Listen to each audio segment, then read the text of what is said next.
Hello everyone and welcome back to the channel for another video on Marvel Contest of Champions. This one is focused on Captain Marvel and Nick Fury. Now, as you know, these champions will be delivered to us on Wednesday in the shape and form of an event. And obviously on the first Thursday you'll be able to get Captain Marvel out of the crystals and also Arena. Expect about 2 weeks from then that indeed Nick Fury will enter the Arena as well as the crystals. But do they live up to the expectations of the comic book source material? So we're going to do a little bit of a comparison. That was a lot of words in a very short space of time, but what we're going to do is jump between this information here that was given to us by Otrux. Shout out to Otrux, love you babe.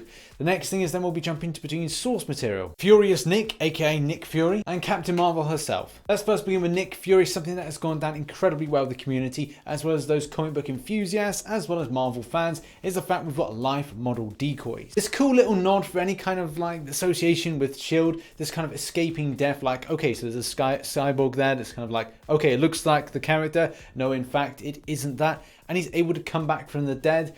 It's such a cool concept. I must kind of like dip my hat to Kabam on the subject because that is a cool little addition. Great to see that for Nick Fury. Obviously, the main thing to say is Nick Fury is going to have incredible knowledge of different types of characters that are currently in the contest. Doesn't matter if it's an Avenger, an ally, or even an enemy, he's going to be able to know. And this is why the champion adapts to situations, and it does work around a lot well with debuff effects, in particular being bleed. The Nick Fury that we're going to see does have this incredible resilience to him. It has that element of tactical training, the marksmanship that comes with S.H.I.E.L.D. We all know about this. We've seen the films, we've read the comic books. And that resilience can be shown in the abilities where we're getting more tactical charges, which mean that they're shrugging off certain effects. Evade, it becomes unblockable and at the same time can shrug off debuff effects. Incredibly impressive. Which takes massive inspiration from things like being a master tactician, strategist, and at the same time some great military operator. Do bear in mind he has studied a lot of the metahumans, the superhumans, the scientists, all the characters. He should know about them, and knowing about them is indeed adapting to debuffs within the game and also adapting to situations, making sure he's alive at the end of that life model decoy. So that's incredibly cool. Some great like for like swaps and great understanding of the source material to bring it into the game. And going further and touching on the aspect of dealing with all those different types of Marvel characters, his synergies do represent that. They work further with others, and we're probably going to see a lot of that knowledge that he has, Nick Fury, and also is kind of interworking with other champions, different classes, but also that knowledge that Nick Fury knows every Marvel character, or knows the dangerous ones. Some of them allies, some of them enemies. Also with special attacks, don't forget to see a lot of usage of weaponry. So yeah, there's going to be some pretty meaty guns. With the third attack, you're probably going to see some destroyer gun. Now, that's going to be a bit of a boom. More than likely this big boom. In short, Nick Fury looks like he is delivering on point in every single way.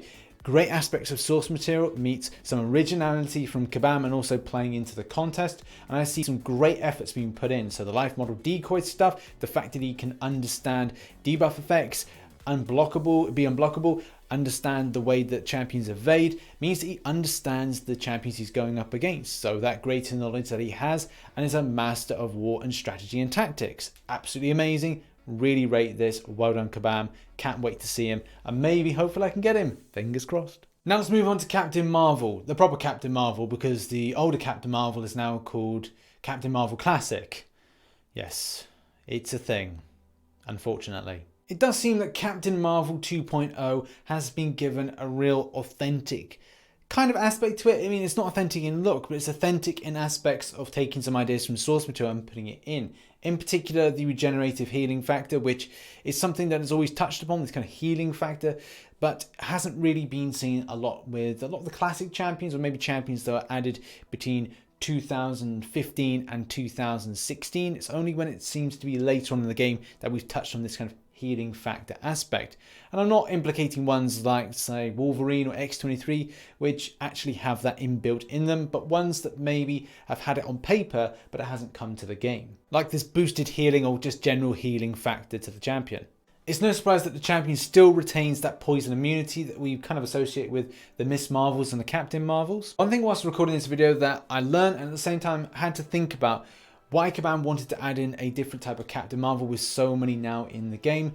The fact is they want to touch on things like the binary powers. Now, yes, they didn't want to buff the old one, and why is it so significant to put in this one? And it is a case of binary powers. Captain Marvel's powers are so intense that you would want her in your corner fighting against Thanos because, well, she's super powerful. Of course you want her.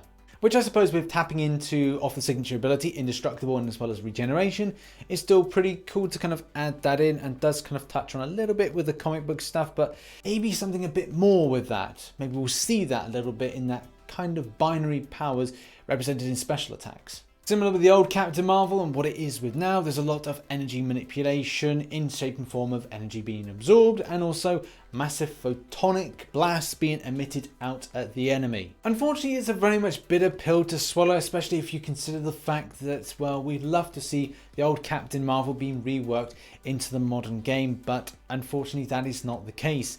It does touch on a lot of the stuff and it goes a little bit further than the source material when we're thinking about adding charges, going into the binary ignition, binary powers.